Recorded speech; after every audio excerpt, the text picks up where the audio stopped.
తిరుపతి జిల్లా గూడూరులో గూడూరు ఇన్ఛార్జ్ మేరెగ మురళీధర్ ఆధ్వర్యంలో రీకాలింగ్ చంద్రబాబు మేనిఫెస్టో గూడూరు నియోజకవర్గ స్థాయి సమావేశం జరిగింది. ఈ సమావేశంలో ఎమ్మెల్సీ చంద్రశేఖర్ రెడ్డి మాట్లాడుతూ తప్పుడు హామీలతో ప్రజలను మభ్యపెట్టి చంద్రబాబు నాయుడు అధికారంలోకి వచ్చారని అన్నారు.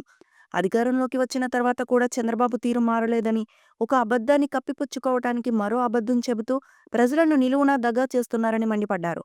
కూటమి ప్రభుత్వ పాలన ఎంతో కాలం సాగదన్న విషయం ఇప్పటికే టీడీపీ నేతలకు అర్థమైపోయిందని, అందుకే వారు అందిన కాడికి దోచుకుంటున్నారని అన్నారు.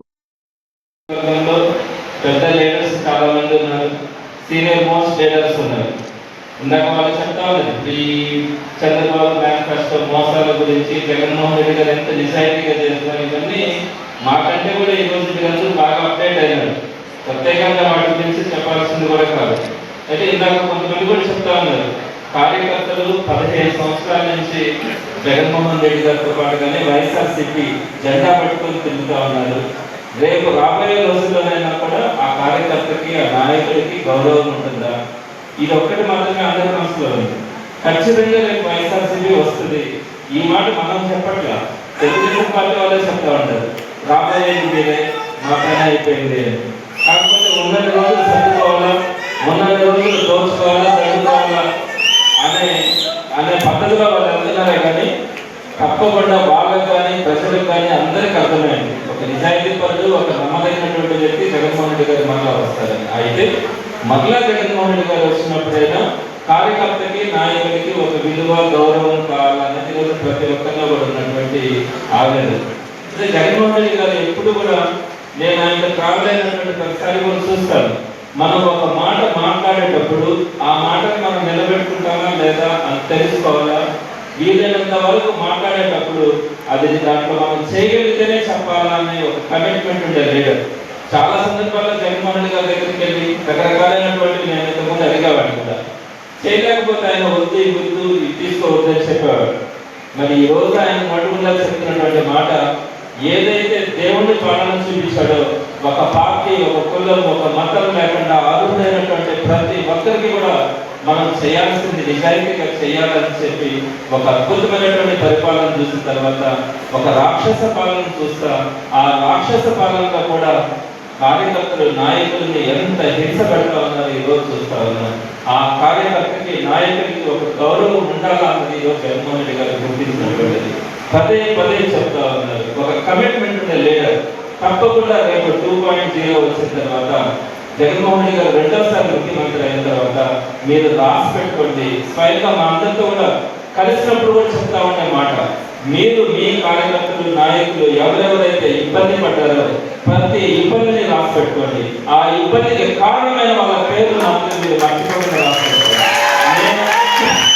నేను మిమ్మల్ని సంతోషపెట్టడానికో ఎప్పుడు కాదు, స్వయంగా జగన్మోహన్ రెడ్డి గారు చెప్పినటువంటి మాటని, ఆయన మనసులో ఉండే ఆవేదనని చెప్తా ఉన్నాను. తప్పకుండా ఆయన ఒక మంచి పరిపాలన అందించడంతో పాటు ఈ రోజు ఎవరైతే మీరు చూస్తుంటారు, నెల్లూరు జిల్లాలోనే మనం ఎక్కడ కూడా, రాయలసీమలోనే ఎక్కడ ఉంటుందనుకుంటారు, అక్కడ కూడా లేదు. బీహార్, పశ్చిమ బెంగాల్ అక్కడ కూడా ఉండదు. ఇంత దుర్మార్గంగా ప్రవర్తిస్తా ఉన్నారు. గోవర్ధన్ రెడ్డి గారు 2 సార్లు ఎమ్మెల్యేగా గెలిచారు, మంత్రిగా చేసినారు, జిల్లా పరిషత్ చైర్మన్ గా చేసినారు. అటువంటి ఆయన కూడా ఎప్పటిలో పాత కేసులు పెట్టుకొని పీటీ వారంటే పెట్టి పెట్టి పెట్టి ఎన్ని కేసులు పెట్టారు తెలుసా? ఇప్పటికి 16 కేసులు పెట్టారు. మళ్ళీ ఇంకొక 2 కేసులు కొత్తగా పెడుతున్నారు, 18 కేసులు. ఎప్పుడైనా ఆయన గవర్నమెంట్ గారు కాన్ఫిడెంట్ ఉంటారు, వెళ్తే ఏదైనా త్వరగా వస్తాను, మీరు మీ సంతోషం ఉండండి, మీరు ధైర్యం ఉండండి అని చెప్తారు.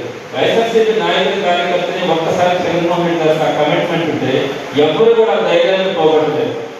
జగన్మోహన్ రెడ్డి గారు వస్తా ఉంటే మొన్న హెలిప్యాడ్ ఇవ్వడానికి కూడా ఎన్ని అడ్డంకులు పెట్టారంటే, ఎక్కడో ఒక దగ్గర ఒక అడవిలో తీసుకెళ్ళి ఇక్కడ పెట్టుకోండి, అది కూడా జైలుకి పక్కన, జైలు గోడ పక్కనే, ఆడ దిగాలా, జైల్లోకి రావాలా, మళ్ళీ ఎక్కడ సాధ్యమైనది. మన లోకేష్ వచ్చినారు, ఎవరికి తెలియదు. లోకేష్ 2 రోజులు నెల్లూరులో ఉంటే ఎప్పుడు వచ్చినాడో, ఎవరు పోయినారో ఎవరు తెలియదు. చంద్రబాబు వచ్చిన అదే పరిస్థితి. జగన్మోహన్ రెడ్డి గారు నెల తర్వాత వస్తారంటే కూడా ఈరోజు చర్చ. జగన్మోహన్ రెడ్డి మనకంటే కూడా టీడీపీ వాళ్ళలో ఎక్కువ ఆసక్తి కనపడుతుంది, జగన్మోహన్ రెడ్డి గారు వస్తున్నారు. సో ఇది ఒక ట్రెండ్ సెట్ చేసినటువంటి జగన్మోహన్ రెడ్డి గారు. ఇంకా ఈ ఇటీవల కాలంలో చూస్తే 40 ప్రసన్న కుమార్ రెడ్డి గారి విషయంలో పౌరులు రావడానికి వెయిట్ చేస్తా ఉన్నాం. తప్పకుండా పౌర్ణం వస్తుంది, ప్రజలందరికీ కూడా మంచి జరుగుతుంది. ఇకపోతే మేరకు మొదలైన గురించి 2 మాటలు చెప్తారు. ఒక మంచి వ్యక్తి పార్టీ పెట్టిన మొదటి రోజు నుంచి కూడా ఎక్కడా కూడా స్టేబుల్ గా పార్టీతో పాటు నడుస్తూ ఉంటాడు.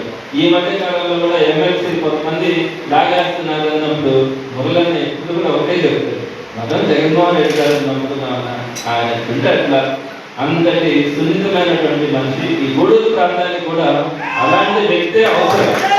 ఎందుకంటే గూడూరు నియోజకవర్గంలో చాలా మంది సీనియర్ లీడర్స్ ఉన్నారు. వీళ్ళందరినీ కలుపుకొని పోవాలా, వీళ్ళందరితో సానుకూలంగా ఉండాలా అంటే ఒక సమయస్ఫూర్తి, ఒక మంచితనం ఉండే వ్యక్తి కావాలి. మురళన్న దగ్గర క్వాలిటీస్ అన్నీ ఉన్నాయి.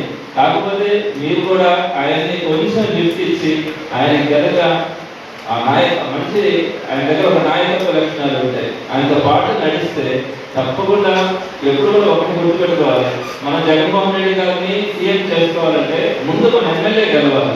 ఆ పాయింట్ ప్రతి ఒక్కరికి రావాలి. మన ఎమ్మెల్యేని వదిలేసి జగన్మోహన్ రెడ్డి గారు సీఎం కాదు. సో మన నాయకుడు వెంట మనం నడవాలి, మన నాయకుడిని మనం బలపరచాలి. అప్పుడే ఇలాంటి ఎమ్మెల్యేలంతా గెలిస్తేనే జగన్మోహన్ రెడ్డి గారు సీఎం అవుతుంది. మనసులో పెట్టుకుందాం. తప్పకుండా మళ్ళా కూడా చెప్తా ఉన్నాం, ఇలాంటి ఎవరైతే ఈరోజు మనం చూస్తా ఉన్నామో, ఎవరైతే మన అహం మీద దెబ్బ కొడతా ఉన్నారో, ప్రజలు ఎవరైతే ఇబ్బందులు పెడతా ఉన్నారో వాళ్ళు మాత్రం వదిలిపెట్టదుగా. అలాగే కార్యకర్తలు, నాయకులు అందరికీ కూడా జగన్మోహన్ గారు చెప్పినారు, ఈ రోజు ప్రతిపక్షంలో ఉన్నటువంటి మీరు ఎవరికైతే పోస్ట్ చేస్తా ఉన్నారో వచ్చే నెలాంతర లోపల వాళ్ళందరికీ ఐడి కార్డ్స్ ఇవ్వడం జరుగుతుంది. ఈ రోజు ప్రతిపక్షంలో ఎవరైతే ముందుగా నేను పనిచేస్తానని ముందుకు వచ్చి ఒక లీడర్షిప్ లో ఈ రోజు వాళ్ళకి ఐడి కార్డు ఇస్తామో అదే వాళ్ళకి రేపు వజ్రాయుధం లాగా తయారు చేయగలగాల. ఆ కార్డే వాళ్ళని బలోపేతంగా ఒక నాయకుడిగా మనం ముందుకు తీసుకెళ్లాలని చెప్తున్నారు. ఈ రోజు మీరు లీడర్షిప్ తీసుకోండి. ఇంకా చాలా పోస్టులు ఉన్నాయి. ఒక నియోజకవర్గానికి 2000 మందికి మనం పోస్టులు వేసడానికి అవకాశం ఉంటుంది. మంచి పోస్టులు వేసుకొని దానికి న్యాయం జరిగేలాగా మీరు అందరూ కష్టపడతారని మనస్ఫూర్తిగా మీ అందరికీ కూడా తెలియజేస్తూ చక్కగా ఈరోజు మంచి ప్రోగ్రాం అరేంజ్ చేస్తున్నారు. ఇదే స్ఫూర్తితో రాబోయే 2 ఏళ్ళ 3 ఏళ్ళ లేదా మన కర్మచారి 3.5 సంవత్సరం ఎన్ని రోజులైనా కూడా ఇదే స్ఫూర్తితో ముందుకెళ్దామని మనస్ఫూర్తిగా తెలియజేస్తూ ఇక్కడికి వచ్చినటువంటి ప్రతి ఒక్కరికి పేరు ధన్యవాదాలు తెలియజేస్తూ సెలవు.